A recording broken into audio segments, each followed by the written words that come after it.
edition of the Verde Valley Experience. I'm your host, Jennifer Cohen. As usual, we've lined up another incredibly informative show for you. In the studio today, we'll have William Eaton, who is co-director of the Old Town Center for the Arts in Cottonwood, and he'll be talking about their upcoming season of performances and all the wonderful events that happen at the center.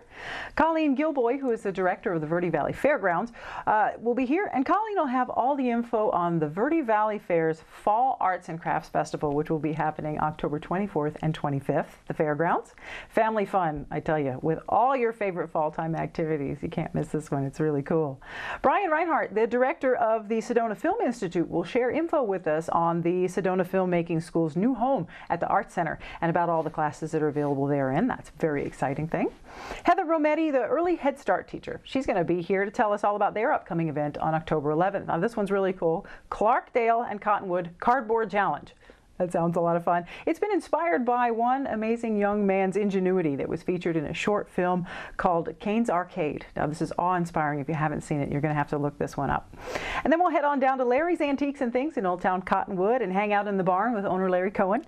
He'll share with us some secrets on collecting and then keeping antiques looking the best in order to retain and preserve their value. And we'll close out the show with the return of William Eaton. He's a world-renowned electric harp guitar musician, composer, and luthier. He's going to perform a few of his amazing compositions on a truly unique and beautiful instrument, so you've got to stick around so you can see that. So we've got lots of great things for you today, so let's go ahead and get started. My first guest, wearing a different hat, is William Eaton, who is here to be the co-director of Old Town Center for the Arts. Thank you so much for being here. Thanks, Jennifer. Honored to be here. Thank you. And thank you for what you do for Old Town Cottonwood. Your center is so busy. There's always so much going on. It's exciting to drive down the street and look at the billboard and see who's coming and what's happening. Thank you for keeping it so alive.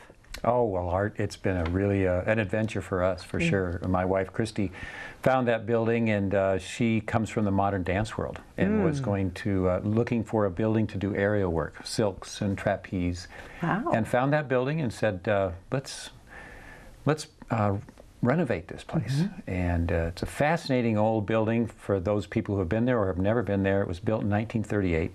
It's been home to 5 different churches, an antique store, a music store, Department of Motor Vehicles, a bike store. Wow. And so a lot of different things. And then the latest incarnation is Old Town Center for the Arts. And this season we start our 7th season.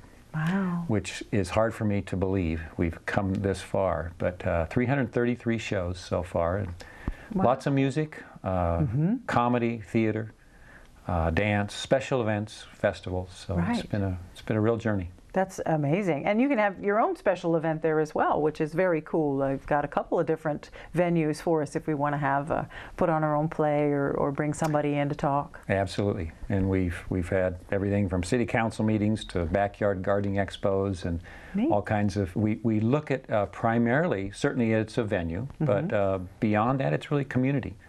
And we were so honored to have Diane Jones there early on, and she's been to many events, our mayor, and she said it the best, that it's really a sense of place and it's a sense of community, the Old Town Center for the Arts, so we're real proud of that. Yeah, yeah, and thank you for bringing culture and art to Old Town. We really appreciate it. And you've got a lot of things coming up, and this is really interesting. Saturday, October 18th. Tell us a little bit about Baraka Moon. Baraka Moon is 4 musicians, world musicians. They're actually performing at the MIM Museum down in Phoenix, which is a world-renowned, probably the premier world museum of instruments. So we're lucky to have them come up to Cottonwood. Their tagline is transcendental Sufi groove music. So, and that, I don't think that says it all, because they really play from a variety of influences from all over the world, Africa, the Middle East, many countries, and instruments like the didgeridoo and percussion instruments. So anybody that's interested in culture and world music, I think they'll have a great time at Baraka Moon. Oh yeah, that sounds very, very interesting. And then October 25th, something wonderful, the William Eaton Ensemble. I know something about this group. You do? We didn't play last year. It's surprising at a venue that I helped to program. But this is our 26th year. Wow. So we've been together a long time, and it's the most fun I have playing music, because these musicians that I know so well much of what we do is improvisation, and it's like conversation when you get together with old friends. And we've had some Grammy nominations and made the top 10 in the Billboard charts many times, and #1 on the world music charts. So we've had a good history, and this will be a fun event. Absolutely. That's happening October 25th at 7 p.m. over there at the Old Town Center for the Arts in Cottonwood. You've got to get there. It's inspiring in so many different ways, and music is so moving. And when you get a bunch of people together who communicate very well through music, it's even more moving. So that's great. And you know, being on the other side of it, as a musician on stage is one part of what I do, but being on the other side and watching an audience react and seeing the performers that come, I'm not surprised each time, whatever entertainment comes in, if people make an effort to come out, and this is specific to you, come out and see something you've never even heard before, because once you get there, it's just getting there. Then the magic begins. The curtains open, and you have a moment to relax, and you don't have to think about their past or future. You're there, and it's so delightful to see people leave the theater after every event, and just they're kind of, you know, walking on air, going out. So it's just getting there. I've experienced that incredible sense of lightness you have after a concert or a good play or watching an excellent performance. You leave everything behind, the grocery list, all that stuff, and you're there and you experience it, and it's really great. And it's a beautiful venue, newly renovated, very, very nice. And besides all of the events that you have as far as musicians and theater, you have ongoing classes that happen every day during the week. Studio B, which is right next to the theater. The theater is a large building there on 5th Street in Maine. And Studio B, we've had, gosh, I think over 32,000 people have been through there in 6 years, which is pretty incredible to think about. But classes in movement arts, yoga. We've had some art classes. So I don't know if I have a graphic of the oldtowncenter.org, but that's our website. Yes, it is. People can remember that. Yep, you got to check that out. If they go there and go to Studio B, they can look at the classes online and see what they'd like to attend. There were so many of them that I had to get a list. I made a list. Oh, good. I usually don't have 2 pages for someone, so that's impressive. But I just love it. Burlesque belly dance. That's way too much fun. Tribal fusion belly dance, dynamic flow yoga, qigong, movement and meditation. It's amazing. I love my body fitness class. Doesn't that sound wonderful? And the first Saturday of the month, you do dances of universal peace. Yes. That's and really they've neat. done Christine and the girls that have put that on have done that now since we started, and so it's that's really something to be said about that. So that's a great event. Certainly. November 1st, we have our 3rd annual Kudos Folks Music Showcase. Oh, wow. This year we have Ray Wiley Hubbard, who is a national treasure. He's from Texas, has some #1 hit singles, and we've had, we partner with Kudos. Dan Engler helps produce this event, and he will MC, and then we have local stars, Reno and Sheila, to play bluegrass and folk, so that'll be a great event. Oh, that's very exciting. That's very exciting. So make sure you check them out on their website there at oldtowncenter.org. Give them a call at 928-634-0940. If you want some more information about a specific class, got some specific questions, make sure you get there and check them out. William Eaton, co-director of the Old Town Center for Arts, thank you so much for being here. Thank you for having me. Appreciate it. And we'll be right back with lots more of the Verde Valley Experience.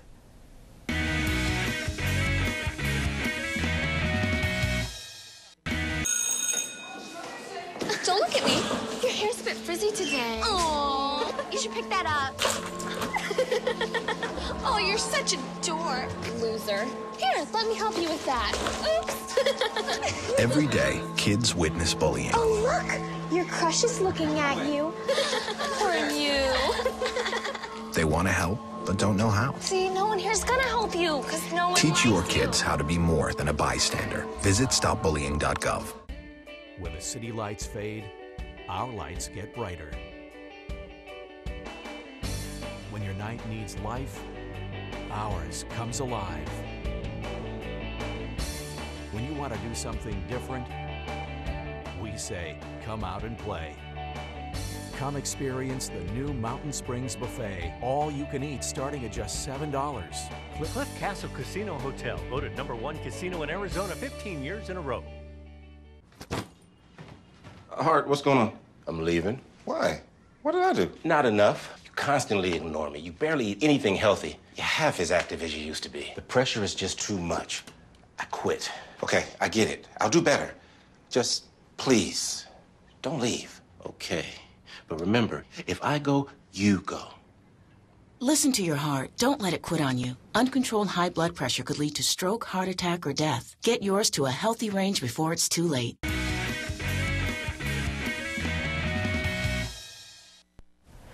Welcome back to the Verde Valley Experience. I'm here now with Colleen Gilboy, who is the director of the Verde Valley Fairgrounds. Colleen, thank you so much for being here. Thank you for having me. I'm excited to be here. You are always excited, regardless of where you are. It's why. It's just awesome. But you have a really cool job because you work at a really cool place, the Verde Valley Fairgrounds. And there is, you know, you may not think about it because they have the big fair once a year, but there is so much more going on at the fairgrounds than you know about. And hence, that's why you're here. So tell us, what's going on at the fairgrounds? Well, there's just such exciting things happening. Starting next weekend, you know, there's the Kids Against Hunger packing event. There's a rodeo. The following weekend is the Jerome Spook Night, you know, 62nd annual Spook Night. Ooh, cool. And then the big thing on October 25th is our Fall Festival. Right. With arts and crafts, pumpkin chunkin', tractor pulls, rodeo, scarecrow contest. Oh, I get so excited. I know, it's too much fun. And everybody knows I like all the things to do with the kids. Seeing the kids doing all these fun things is way too cool. And the pumpkin chunkin' is new, isn't it? It's new this year, and the biggest group that's coming is the school kids. Both Camp Verde Middle School, Cottonwood Middle School, Mingus, and Camp Verde High School are all doing the pumpkin chunking. Wow. You know, and it's kind of cool that they're getting to do something actual physical, physics classes, math classes, and that. So it's very exciting. So I can't wait. We have a 28-foot golf club coming to chunk the pumpkins. They don't stay in one piece with that item, but we're going to put some basketballs on there and see how far they go. Ooh. Wow. Yeah, a little bit of... That sounds exciting. You'll need like safety goggles because the pumpkin goo will like... Don't wear white that day. Weird Al won't be having anything on us. Unless you want to have orange spots on it. But too fun. And then the animals at the rodeo go eat it all up. So it'll work out great. And that day of the festival, the Arts and Crafts Fair. So we're talking October 24th. You get a sneak peek from 5 to 8 p.m. and there's a $5 entrance fee for that. But October 25th from 9 to 4, there's no entry fee. And that day will include the family rodeo, the arena princess and queen contest. Our first ever. We're going to have a queen. That's so great. Oh, the arena committee is just going all out. They've got all these activities. If you have a horse, you can be involved. But if you don't, you can still be involved. But the queen contest is something new, and I ordered the crowns. Oh, that's great. Crowns and sashes. That's great. And you know, if you'd like to be part of the princess or the queen contest, application deadline is coming up on October 17th. So you want to make sure that you get to the vvfair.com, and you're going to see your application is going to be on there. V for Verde and V for Valley, fair.com, if you want to sign up for that. So there's the princess and queen contest. There's the arts and crafts fair, of course, the pumpkin chunkin', scarecrow, tractor pull, barbecue. There's always food. Always food. Awesome. How can you have an activity without food, right? Right. And you can't have a fall festival without barbecue. So just real exciting, and just another thing for families to come to. Oh, yeah. And we've got different clubs, organizations, churches in the community. It's a way for people to find out what's really in our community. This is about our community. There's so much to offer, and people don't realize it. You know, we have the stitchers, little ladies doing needlepoint. Oh. If you're into that, we have them coming. Wow. Yeah, and there's so much here to do, and it's just a way to bring them all together in one location and promote their events. Well, that's great. And the fall is my favorite time of year, and of course you have a pumpkin patch, and you got to go to the pumpkin patch. I know, and we're gonna have animals and a pumpkin patch, and so it's right before Halloween. You can pick up your pumpkin. Nice. Yeah. That's great. That's great. And there's even more than that going on because, you know, what do you have after that? There's your schedule. She showed me your schedule. And every day has something written on it. At the fairgrounds? Yes. Oh, the schedule is pretty awesome. October's pretty full, and we got all the way up to the end there. But then we turn around and we go to November, and we have more barrel races. gymkhanas. We've now got a trail competition. Which is very cool. Yeah, you know more about this than I do, but it's like an obstacle course for horses. Mm-hmm.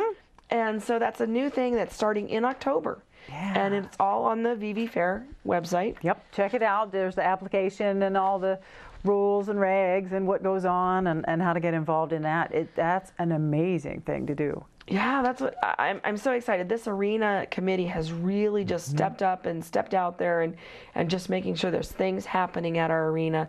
And, you know, our practice arena is open 7 days a week and so it's just a great thing for the community. Absolutely, to have access to a facility of that caliber. It's so well maintained. It's such a beautiful facility. The arena is a dream. It's gorgeous, you know. And we just added shade. You did? Woo! Shade, get out. Right in Arizona, shocking. Wow. So that's our new thing, and we're going to add it to a few more bleachers as we go, but we're getting there. And nice. Just the community is just real supportive, and that's what it's about. Yep, you're always packed for every event. Yes. Thank goodness you have so much parking. Yes. Tons and tons of parking. Tons of parking. And you're located, it's very easy to find. You're right there on East Cherry Street in Cottonwood, so 800 East Cherry Street. And if you want to give them a call for any reason, you can give them a call at 928-634-3290. There's always somebody friendly on the end of that line to answer any questions you may have. And the vvfair.com. You can spend hours looking over this website. It's very, very cool. It has all the information you need for all the things that are coming up. The Fall Festival Arts and Crafts Fair, you just can't miss it. That's at the end of this month, October 24th and 25th. And then we can back up. Prior to that, there's Spook Night. Spook Night, the 17th and 18th, Friday and Saturday night. Describe that a little bit. And what it is it's kind of like a reunion for Jerome, but anybody is invited. And they have it's live bands, or this year they got a DJ on Friday night and then a band on Saturday night. And it's just a night of dancing. Wow. And so it's the 62nd annual. Wow. Yeah, that's older than you and I. Definitely. Right. Combined. Wishful thinking there. That's great. And you've got a fundraiser coming up as well very soon. The Kids Against Hunger packing event. They're doing 250,000 meals next Saturday at the fairgrounds, in addition to a high school rodeo and a private event. But there's all at the same time. All at the same time. It's happening. But yeah, the Kids Against Hunger is doing 250,000 meals. 125,000 are worldwide meals, and 125,000 is a new project that stay here in Yavapai County. Great. And it's a pasta-based versus the rice-based. All right. I guess they're both pastas, but all right. It's a macaroni-based product because they felt that was more what the community would like. Wow. So 125,000 meals they're planning to pack that day. That's amazing. Yeah. So there is so much going on at the Verde Valley Fairgrounds. Make sure you check out their website, vvfair.com. Colleen Gilboy, thank you so much for joining me today. Thank you for having me. I appreciate the it. info. Awesome. And we'll be right back, so don't go away.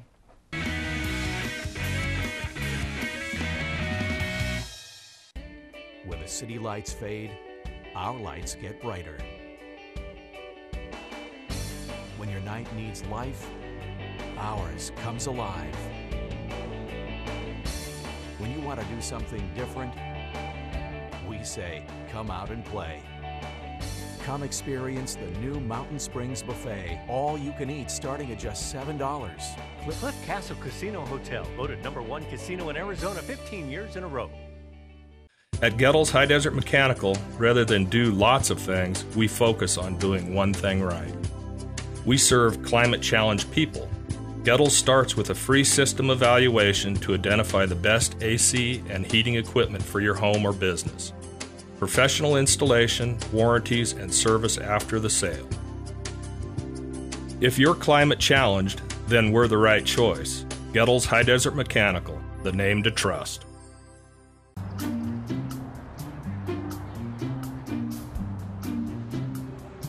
Don't worry, 74 people were picked before me in the NFL draft.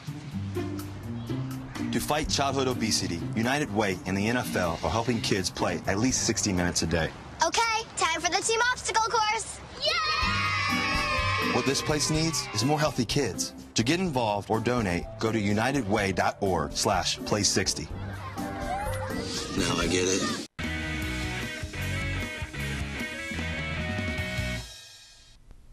And welcome back to the Verde Valley Experience. I'm here now with Heather Rometti. She is an early Head Start teacher. Thank you so much for being here. Thank you for having me. Your program is amazing.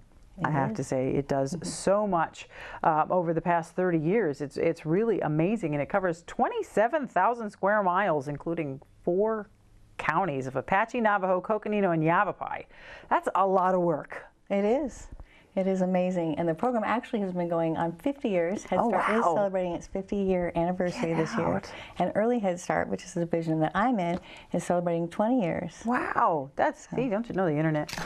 Right? Well, you know, and there's a lot of different program developments. NACOG was probably the area that you were researching, and we have been in Arizona for 30 years, bringing Head Start to hundreds, thousands of families over the years. That's amazing. So tell us, what does Head Start do as far as meeting the needs of children in the area? Well, it meets the needs of families and children. Early Head Start is the program that I'm in up at Yavapai Early Head Start, and I work with toddlers. We also have an infant program and a home-based program, which serves the needs of prenatal moms and families with children up to 3 years old. And what we do is the whole point of the program is to prepare the children for kindergarten. So in our center, we help the children get adjusted from being away from home, their mothers or their caretakers, and get them adjusted to a social situation, which helps them be prepared for school once they enter kindergarten and their future. That's a really big step. It is. It's a huge step. Yeah. But it's not just the children that we serve. We also serve the families. I was a Head Start family when I started with my daughter when she went to preschool, and they helped me to become a volunteer, continue my education, and I'm here today because I received my bachelor's degree and started teaching 10 years ago. And so it's a very holistic program, more than just dropping the children off in the center and leaving them to pick up. It's an educational, curriculum-based program where we not only serve the children, but the families as well. Wow. Well, thank you for the work you do. Well, you're welcome. That's I feel amazing. honored and privileged to be able to experience all the children and share all the education that we have with the families. Yeah. Wow. Excellent. Too fun. And you've got a wonderful event coming up. It's called the Clarkdale and Cottonwood Cardboard Challenge. Tell us about that. Well, it's been inspired by the viral video that came out in 2012 called Kane's Arcade, which you can find on YouTube.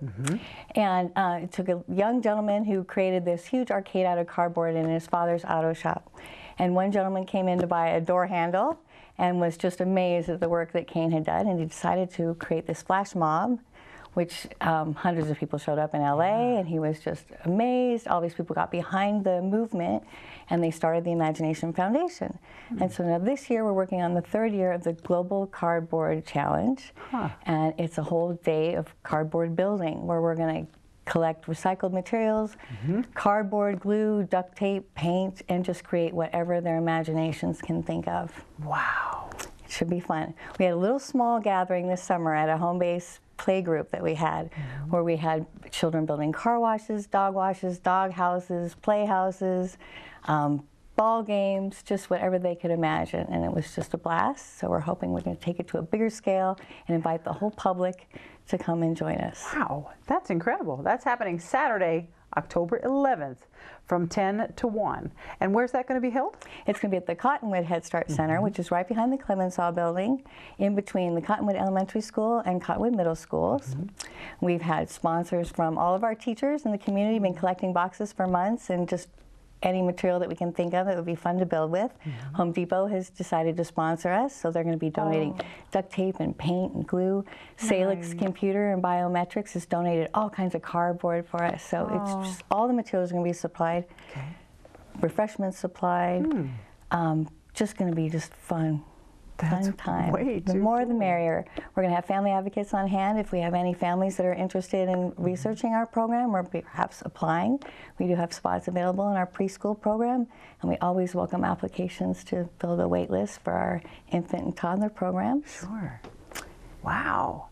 That sounds like way too much fun. It will be a blast. I have to say this summer's event was small scale but a lot of fun, and we took our pictures to share with our pre-service annual training with all of our teachers, over 300 teachers, and we all got together in groups and built ourselves. And it was just so fun to see all of us adults just turn into little kids, and we had a blast. We made a beanbag toss, and we're going to just continue on, and hopefully we do it this year and get a lot of support and continue with the future years, because it just does a lot in fostering imagination, creativity, engineering, science, math, all the skills that we're needing to develop. Yeah, it's truly amazing what you can do with a cardboard box. I mean, we all know we played with boxes when we were a kid. If you have kids, your kids have built something out of the refrigerator box or whatever big box came home from the grocery store. But if you haven't seen Cain's Arcade, it's very, very cool. You can go to cainesarcade.com. Now, it's C-A-I-N-E-S, arcade. That's kind of a strange spelling, but cainesarcade.com. Really heartwarming movie about how this young man creates this arcade out of nothing but cardboard boxes, a little tape, all the different things that he does, and you can just see his brain working. You can see his intelligence at work and the thought process that goes into, and that's what Healthy Start does. It nourishes from a very early age that creative process, that thought process, the ability to move forward into kindergarten from just being at home with mom. Huge step. Huge step. And it can be traumatic. Some of us still remember it, you know. There's quite a few of us that remember that stage in our life. And the fact that you're there to help people through that, and their children and the families behind it, it's just such an incredible job that you do there. It is. It's a wonderful opportunity. We have such incredible child-teacher ratios that we can foster those healthy relationships, which give those children the trust and the foundation to move on in a social situation, where if they just go right at it in kindergarten, oftentimes that can be traumatic for them. So it is an excellent opportunity that we have, that we get them ready for their school. Absolutely. The foundation for all their education life. Exactly, You know. through their whole life. It's not just kindergarten we're talking about here. The brains develop 90% by the time you're 5. So to miss those opportunities and all those years until 5 and then starting off in school, it is a little bit of a missed opportunity. So it's nice that they have the educational surroundings that they have at Head Start. Now, if they want more information, what websites should they go to? Well, Yavapai at NACOG.org is our NACOG website, which will have a link to our Head Start Center. But feel free to stop in anytime at the Yavapai Head Start or the Cottonwood Head Start Center. And Trish Gomez is the center director there. Lorna Murray is the center director up at my center, or myself. We'll be happy to answer anyone's questions. And look for the signs on Mingus Avenue on Saturday, October 11th, because everyone is welcome, and we love to have as many people as possible.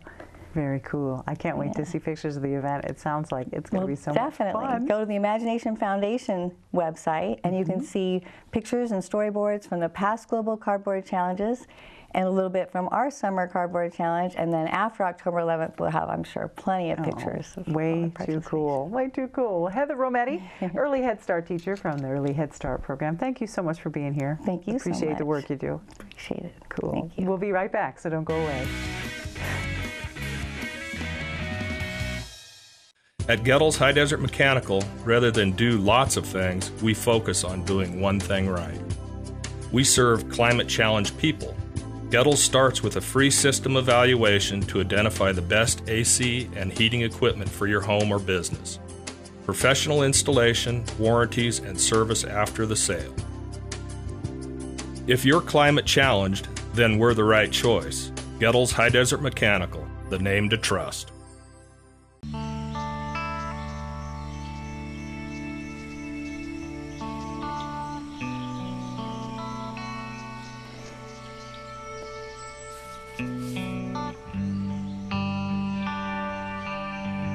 This is the moment I knew.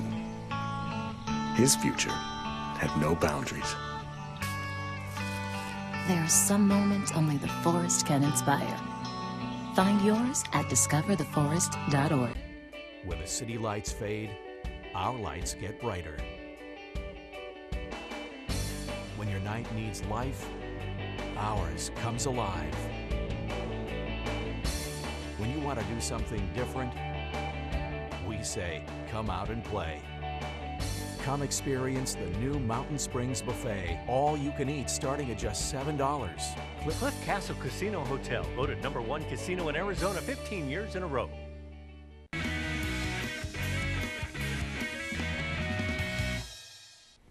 And welcome back to the Verde Valley Experience. I'm here now with Brian Reinhardt, who is the director of the Sedona Film Institute, with lots of good news for us. Brian, thank you so much for being here. Well, thanks for having me, Jennifer. It's very exciting. The Sedona Arts Center has partnered with Sedona Film Institute to offer a new home to the proud tradition of filmmaking in Sedona. So that's awesome. Tell us about all the new happenings. Well, the Sedona Film Institute, we just started up this semester, and we're offering classes already. And so we have everything from iPhone filmmaking classes on up. And so I'll give you a hint of some of the things we're doing. We're doing a creative video with the iPhone. That's October 31st, so on Halloween Day. Cool. Fine artist video. This is an interesting one that we're offering because all these are open to the public. We really want to get people that are more than just the serious filmmakers. We'll have a program for that as well, but we really want the public involved. And the fine artist video is for any artist who, whether they're a painter or a sculptor, who have always wanted to produce a video of their work, whether it's a workshop that they want to sell or it's just a way to promote their work. They can come and take this class and learn how to do that. So that comes up November 3rd through the 7th. Cool. And then Intro to Independent Filmmaking, that is being taught by Jeremy Hawks and myself. That we are both with the original film school, and we're doing an introduction to filmmaking for the public who want to learn about filmmaking, what's the process, and they go through that process, and that gives them a taste of what it would be like. All right, and that is December 1st through 5th. Very cool. And then we have the personal project editing. This is really designed for the public. This is for people who bought their own camera, they've shot their own footage, whatever that might be. It can be anything from their vacations to just a personal film that they want to make, but they don't know how to get it to the next step. How do they finish the project? Sure. And they can bring it to us, and we'll help them with post-production and the story structure and all those kind of things. So that's really for the public, for them to come in and finish projects that have been on their shelf for a while. Wow. So yeah, great. we're doing that. We're doing 3D classes. We're doing all kinds of programs, and so they can look that up at the SedonaArtCenter.com website and see what classes we're offering this semester. That's great, and it's a wonderful facility over there at the Sedona Arts Center. It is. Right there in Uptown Sedona on Art Barn Road. Yeah, 15 Art Barn Road. That's so we're doing some things there. We've gone back and rented from the college where we were originally, and we've actually rented space there to do some of the workshops there as well until we go into our own place. That's very cool. And I love that you're already up and running. Yeah, it happened really fast. It's an interesting story because once the college closed down the film school in May, a friend of mine, Lynette Jennings, really loved what we did. And she was working with Sedona Arts Center, which is a 50-year-old nonprofit. And they loved the idea of developing a film school there as another part of their curriculum and another art form that they could offer. So they were very excited, and we got excited about the idea of bringing over the instructors from the old school and new instructors and creating something that is different. It'll have a lot of hands-on, just like we always did, but we're going to adapt to where filmmaking's going, where it is today and where it's going. Right. And we can also do things that we couldn't necessarily do in a college environment. We can actually start producing programming and things that are marketable. So yeah, we have a lot of plans, and it's going to be really exciting. I'm really looking forward to the relationship with the Sedona Arts Center. Well, that's great. Yeah, it sounds like it's a perfect match. Yeah, it's gonna be great, and they are very supportive. I mean, they are really behind us and doing everything they can to get us. We're in their catalog, and they're going to get us out with marketing, and we're going to get into our own facility so we can start really doing this thing right. Wow. That's great. And you can find a list of everything that's going on by going to the website of the SedonaArtCenter.org. All that information is there for you. Beautiful things going on, workshops, field expeditions, weekly classes, all kinds of good stuff. You got a festival coming up real soon over there, the Sedona Plein Air Festival, which is happening October 18th through 25th. So there's always something popping there. Yeah. The energy is always moving, which is very exciting. It's such a creative environment. I really like just being there when I go over there and have meetings and those kind of things, just seeing what's going on there. And the Plein Air Festival, I guess, is really doing very well. Yeah. It's gone up over the past few years, and so I'm looking forward to seeing what they do with that, and how filmmaking can work with these other artists on different things, because filmmaking is such a collaborative art form anyway. You need people to paint sets, you need writers for the scripts, you know, there's all kinds of photography, everything can work into a film. So I think that alone is going to be really exciting to see how we can actually incorporate these different artists into the filmmaking process. Yeah, absolutely. And they're all right there. Yeah. At the Sedona Art Center. So it's great. Yeah, it's such a great place. If people haven't seen Sedona Art Center, they should get up there. I mean, it's been there for 50 years, and Disney animators went through there. All kinds of people have been through there. It's got a great history, and which, you know, would be a great documentary by itself, is doing the history of that art center. Absolutely. Now, you mentioned earlier the direction that filmmaking is going. What trend do you see now in filmmaking? No question about it. The internet has changed everything for the independent filmmaker. You can now fund, produce your film, and distribute all through the internet. You know, everything can be based on that. People are doing crowdfunding now. That is huge. People are raising tens of thousands, if not hundreds of thousands of dollars for their films, which would take years if you tried to do the Hollywood system where you're trying to raise money that way. Right. I mean, literally years. I mean, you could be 10 years on one project. This, you can actually raise your money in a month or two, go into production, and then use the internet, whether it's YouTube or anything else that's out there, to distribute your film and find your audience. And it's happening really fast, and there's things that are happening that Google and other organizations are taking very seriously to start training filmmakers to be good filmmakers for their sites. Not just whatever you put up they'll take anymore. They'll still take that, but they are really seriously looking at wanting people who are trained filmmakers to start producing for them. Fantastic. Yeah, so that's good for us. Yeah, definitely. Oh, gosh, I love your passion for it. I have to say, Ryan, thank you so much. Yeah, well, I love filmmaking, and I love that it's a collaborative. You know, I really like hearing other people's ideas and all of them coming together to make one project work. Yeah, that's way too much fun.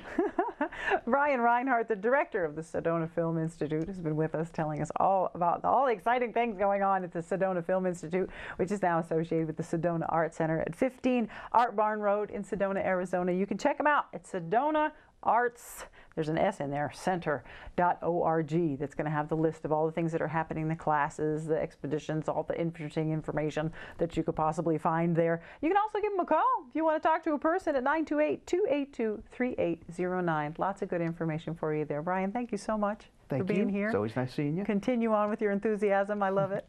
Thanks. And we'll be right back with more of the experience, so don't go away.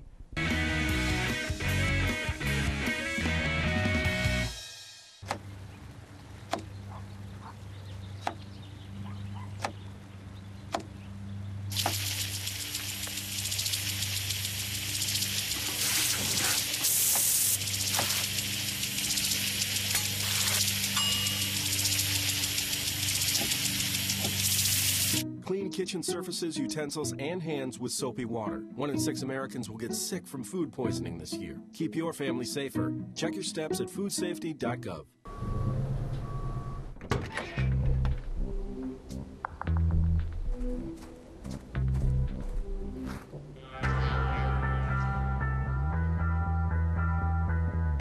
When you throw away money on wasted electricity, you're throwing away everything you could have bought with it. Saving energy saves you money. Learn more at energysavers.gov. Okay, so what would you bring to my company? What do you need? I need problem-solving skills. I got through high school without a car, a phone, or a computer. No college degree, though. Not yet, but life's taught me a lot, and I'm ready for more. Well, you're not the typical kind of candidate that I hire. But you are exactly what I'm looking for. Your company could be missing out on the candidates it needs most. Learn how to find a great pool of untapped talent at gradsoflife.org.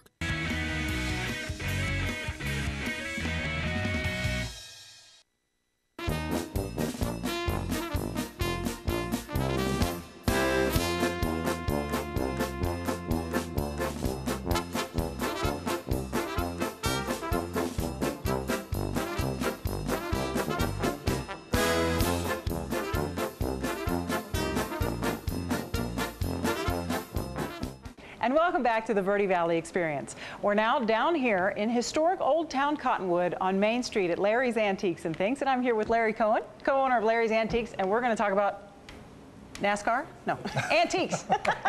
How are you, Larry? I'm doing great. Thank you for joining me today. Sure. So the burning question on everybody's mind, what makes it an antique? There's a lot of information out there. Some folks think this or that. In your opinion, what makes an antique? Well, the experts have different opinions about what an antique is. The U.S. Customs Service says an antique is any item with over 100 years of age on it. Okay. The different, like I said, different experts will say different things. For example, if you have a beautiful Art Deco 1920s piece of furniture, a lot of experts will say that's an antique, even though it doesn't qualify as the exact 100 years old or older. Now, a lot of times, anything less than that, people will classify as either collectibles or a vintage item. Mm-hmm. Sure. Now, I know that when you come across these wonderful items, their condition tends to vary a little bit. You know, you've got some things that are in nice condition and some things that are not so nice condition. So if I'm looking at something and, oh gosh, should I just strip it down and paint it, or what should I do? Well, that's a good question. And a lot of people, we get a lot of items that people bring in to sell to us, and condition is very important. The first thing you should do if you have any kind of item that you think is antique or is old is do some research. I mean, the internet is great for that. Do things like look for tags, look for labels, look at the piece itself and try to compare it to anything that you see on the internet. What you don't want to do is anything that's got historical value or is from a famous craftsman, let's say. You generally don't want to touch it at all. You want to leave it as is, because collectors are looking for the most original of what that piece is. And a lot of collectors will like the patina on it, which is the wear and tear or the age on it. So if you have a piece like that, you want to either leave it alone or go to an expert. Sure. Who will do a job of restoring it for you. Now, that said, if you have an antique that you like and it looks nice, but it's got some age on it and you want it to clean it up, let's say, that's kind of the key. Try to do as little as possible to the piece to make it look the way you want it to look. So before you go to the step of stripping it and refinishing it or anything like that, you want to just basically clean it. The easiest way to clean furniture, let's say anything that's wood, is just a mild soap and a lot of elbow grease. And elbow grease, which sounds kind of silly, but the harder that you work on it, your friction will make heat. That heat will help the finish come out a little bit. There you go. So anything you do that way will help your piece. Look at it, assess it, see if that's what you want. If you want more, you can go to the next step. Sure. And then there's things like you can refinish a piece, you can strip it, you can, before you even strip it, you can use a real light grain of steel wool, some mineral spirits, and you can really get all the stuff off that's been accumulating over the years. The 100 years of fingerprints. The 100 years of fingerprints and oil and anything that people have been doing to it for 100 years. What you're going to find is most pieces that you're going to like that are 100 years old actually look pretty good, have done pretty well. So again, the less you do to it, usually the better. The less the better. That's good to know. Now, how about preserving? So we get this wonderful item and we want to keep it looking good, and we're in Arizona, let's face it, it's dry. If it's wood, it's going to crack. What can we do to preserve any sort of antique item that we might have? What you want to do, and unfortunately sometimes you're going to run into problems. What we see a lot of people who bring stuff, let's say from the East Coast, where there's different climate, different humidity, you're going to have a big problem with things cracking on you. Stuff that's been in this area for a long time is generally used to it. The wood is used to it. In either case, though, keeping dust off it, keeping it in good shape, keeping it away from big changes in temperature or humidity will help. And then things like sealing it with a paste wax or beeswax.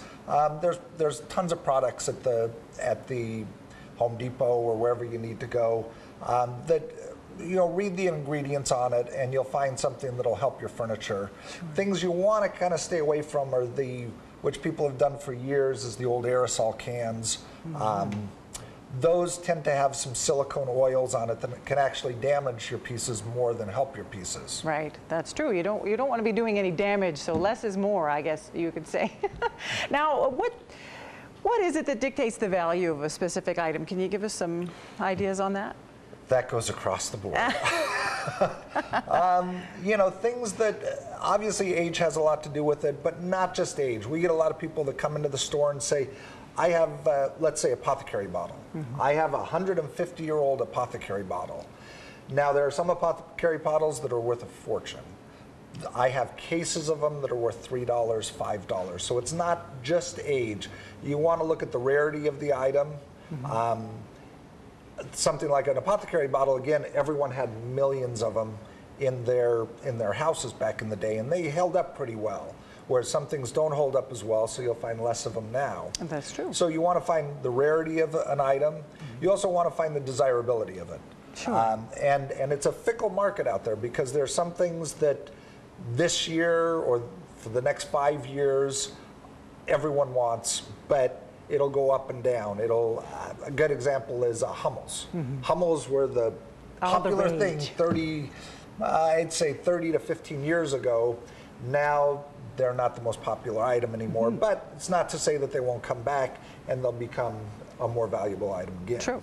That's true. And really, if you like it, who cares? And that's the key. I mean, anything that you're doing, if you buy a piece that you think you're going to make money off of, the key is just like artwork. Find something that you like, something that you're going to want to be happy living with for a couple years or many years, because you don't know what the value is going to be. So again, like art, find something you love, and you can't go wrong. That's if you have something you like and it's your grandma's or whomever. I mean, there's a huge sentimental value to something like that. And so you want to treat it well. So research, research, and research. The other thing is research, and it's actually fun. And if you're going to buy items, buy something you're interested in, because then you're going to spend the time researching, and you're going to enjoy researching. You're not only going to find out about the item, but you'll find out about the history around the item, what they were doing at that time when they made it, and how people used it.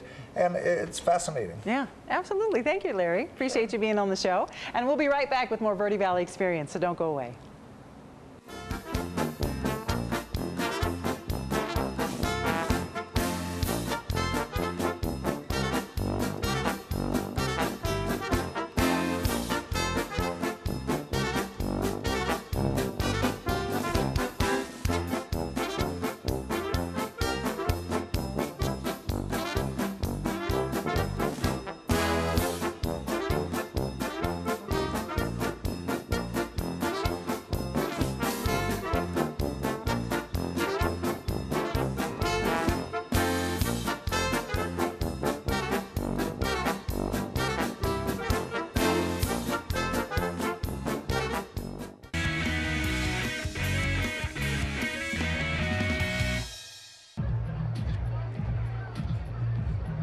If you drive buzzed, it could cost you around $10,000. You'll face major legal fees, major fines, and steep insurance penalties. You could lose everything. Buzzed, busted, and broke. Because buzz driving is drunk driving. Good one, son. Last summer, my new dad took me on vacation. First, we went deep sea fishing. Wow! I'm so proud of you, son. And then we went on Thunder Shark. That was awesome! Let's go again. 3 times. I gotta say, it was pretty cool. You don't have to be perfect to be a perfect parent. Thousands of kids in foster care will take you just as you are. Oh, not again. I think someone at my friend's school has this thing called autism. My friend's brother's son has autism. My neighbor's son has autism. My son has autism. Autism is getting closer to home. Today, 1 in 68 children is diagnosed with autism. That's about a 30% increase in 2 years. Learn more at autismspeaks.org/signs.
That was gorgeous. That was very moving. William Eaton, everyone. Wow, on your amazing, tell me again what your instrument is called. This is called a lyre harp guitar. And it is your invention. It's my invention, yes. That's amazing. There's been other harp guitars, but this one is unique in its own shape. Wow, that is amazing. And you say you've built numerous of these. I started building guitars back in 1971 and built about 5 or 6 guitars, and then branched out into a double neck electric guitar that was a 7 and 12 string quadraphonic guitar. Wow. And then my next instrument was a 26 string guitar, which was an instrument with 2 sets of 7 strings on each side of 12 string neck, and kind of started expanding from there. Some of the instruments I've made are guitar-like. Some of them are their own thing, like a New strings that I have that kind of looks like a beetle bug on the back with two necks that I actually found a drawing on an armoire, which you'd appreciate in the antique world. And it was a circle with 2 sets of symmetrical lines, and I traced it on a piece of paper and started doodling with it and added the logarithmic curves of leaves on the bottom shapes to create that instrument. So unbelievable. Each one is different. That is an amazing piece of artistry there with exotic woods and inlays, and you are an incredibly talented man on so many levels. Thank you. Musically, artistically, I mean, let's talk about musically for a little while. You've had 10 different albums out there, 2 of which are Grammy nominated.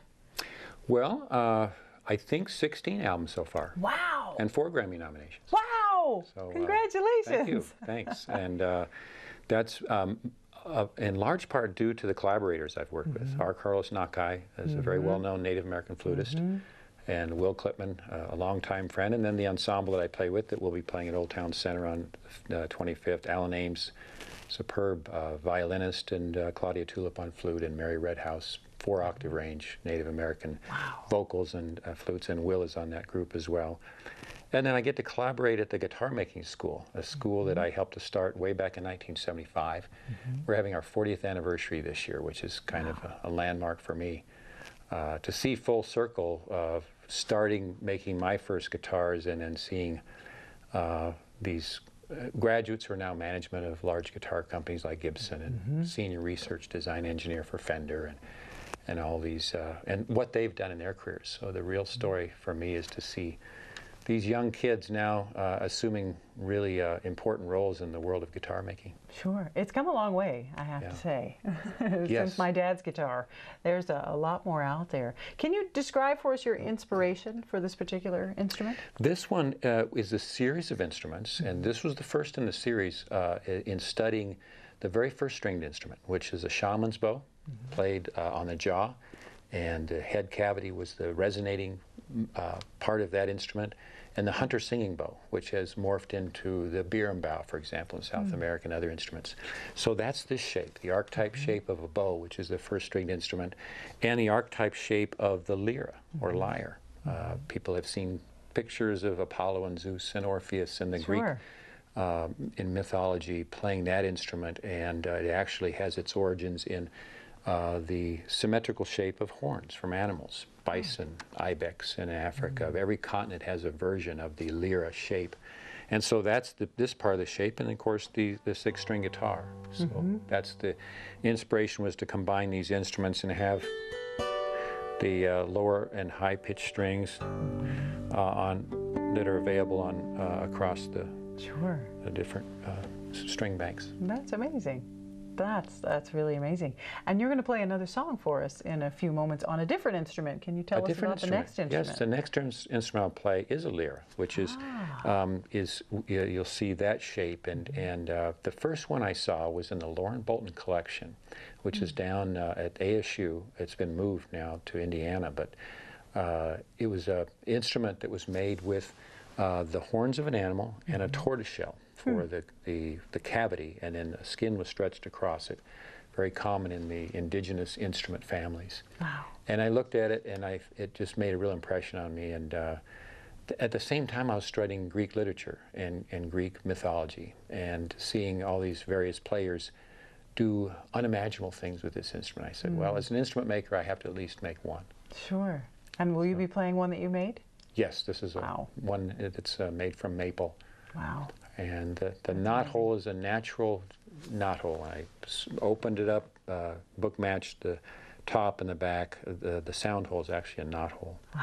So it's kind of wonderful. A striking instrument. That's great. Well, you're such a well-rounded, amazing person and artist. I thank you for what you're doing. And I don't know if you noticed, but when you watch you play is awesome. You light up and your face gets so serene. It's just beautiful to see a musician really go there as they play their music. Something I'm not aware of. Well. I do, it's very internal and contemplative, a lot of the music that I do. It shows, and it's beautiful. Well, thank you very much. Sound-wise and visually, really, you should look at yourself play sometime. William Eaton, everyone. You can check him out. William-Eaton.com. Beautiful website. Of course, at the Old Town Center for the Arts, they're going to be playing soon as the William Eaton Ensemble, so you want to check that out. And you're going to play another song for us. Thank you so much. We're so lucky. And thank you so much for being here at the Verde Valley Experience. I'll see you next time.